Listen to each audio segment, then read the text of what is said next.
over 145 years for this to occur, therefore making this a pivotal moment in Black history, not just for him, but for all of you too. That's right.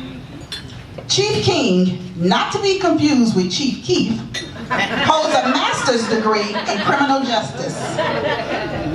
He served 14 years active duty in the United States Army and an additional 12 in the United States Army Reserve. Chief King is the highest, let me repeat that, the highest ranking officer in the Blue Island Police Department, and his roles include planning, directing, and executing administrative and operational duties for the entire department.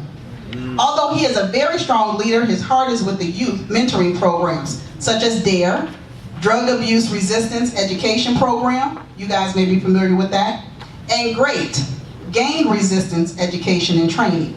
And I know firsthand that Chief King is an awesome instructor because we instructed together.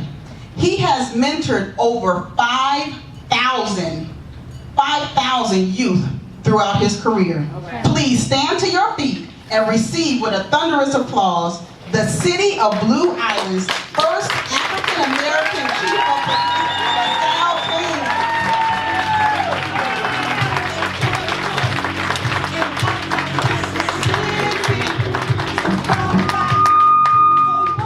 It's so pretty.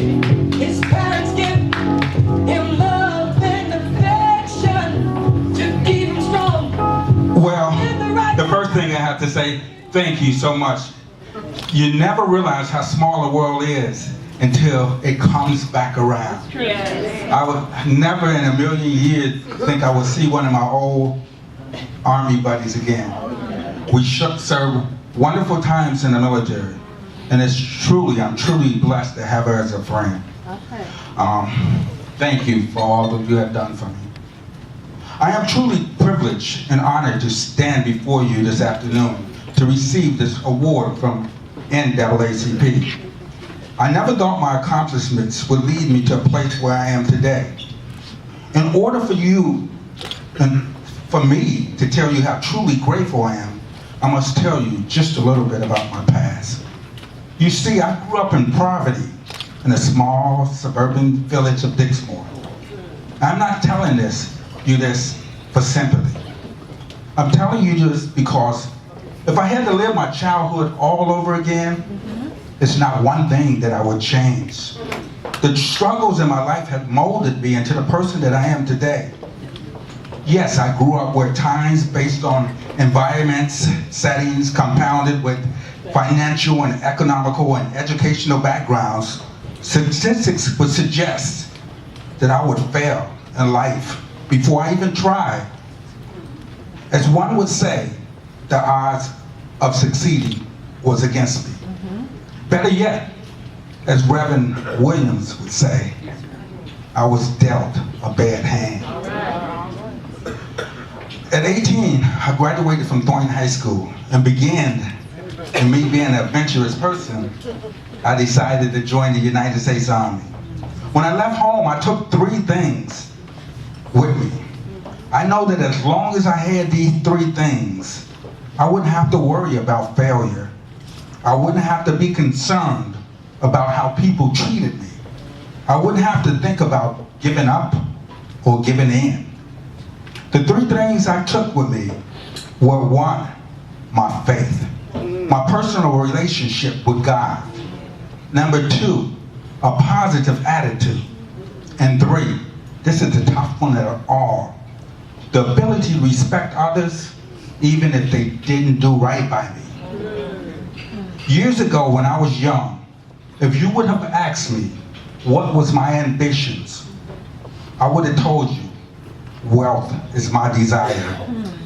But I have learned over the times, the end of your days, and I say the end of your days, not the end of your day, the big house, the fancy cars, and all the money won't matter. I remember a speech that the actor Denzel Washington gave to a group of graduating students. In this speech, he stated, "You will never see a U-Haul behind a hearse." you would never see a U-Haul behind the hearse. It took me a while to figure out what he was trying to say, but his message was clear. All your worldly possessions will mean nothing because you will not be able to take them to the grave with you. True. What will matter, is how well you treat your neighbors, how well you treat your co-workers, how well you treat your mother and your father, how well that you treat your brothers and your sisters, how well that you treat your sons and your daughters, and most importantly, how well that you treat yourself. All the attention that I received today have inflated my ego. But I just want you to know that it also inflated my heart. When you leave here today, I want you to take 3 things with you. I want you to take 1, your faith. I want you to take 2, a positive attitude. And 3, a sincere respect for others. Now, it's this poem that, every day is not a good day. Some days we have bad days, and then we look on inspiration, things to get us through the day. I'm going to cite a poem called Anyway by Mother Teresa. I don't know if you heard it or not, but if you did, it's a good poem. And sometimes when I have that down day, when I don't think things are going quite my way, when my hand just ain't as good as it should be, I revert back to this poem. And it's entitled, Anyway. People are often unreasonable, irrational, and self-centered. Forgive them anyway. If you are kind, people will accuse you of selfish, ulterior motives. But be kind anyway.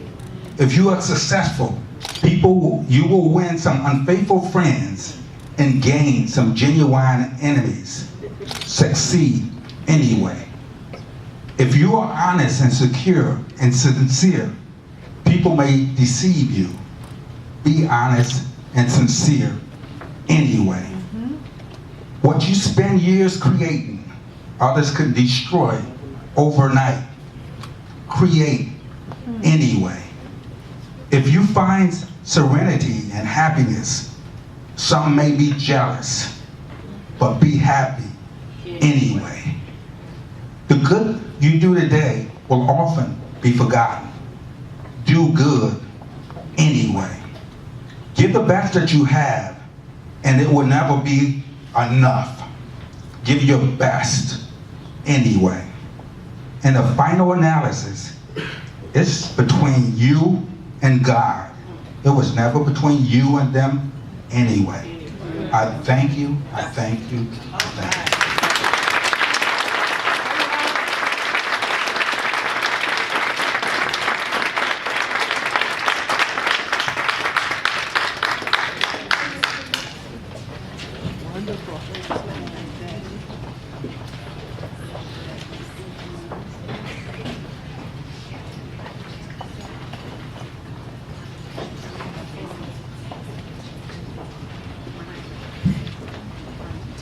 An author of 8 books, retired sheriff's superintendent, criminal justice and law enforcement expert.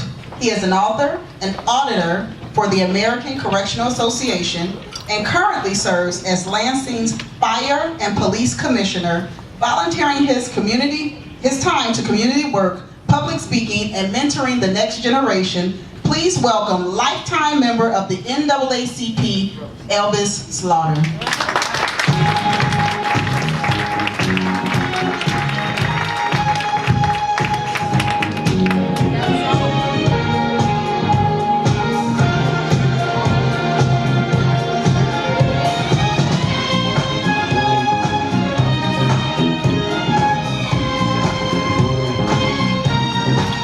Good evening.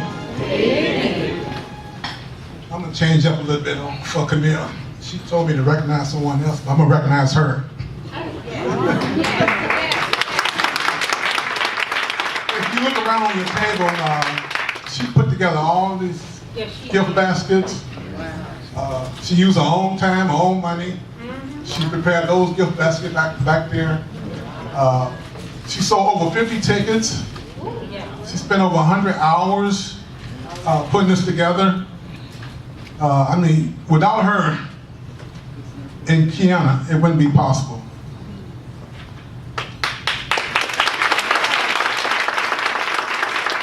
She's the CEO of her own agency, State Farm, for over 17 years. She's a former claims representative. She's a military veteran with 21 years of service, a retired sergeant first class. She has a BA in business management and marketing. And her leadership started off in high school, where she was the vice president and senior editor of the yearbook.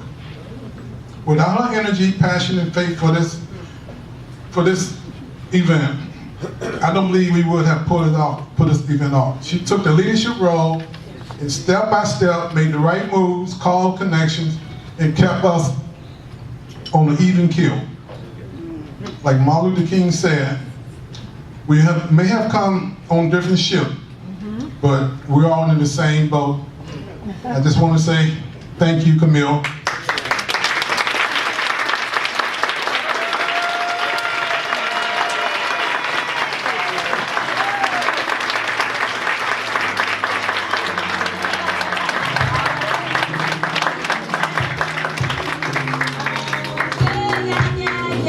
You see, we call her the producer of this event. See, I tried to get up here and sneak this in, but every time she cut me down. So, you know, but that's how it's coming. So I want to say these wonderful things. I agree 100% with what Elvis has said. She's just truly been the rock.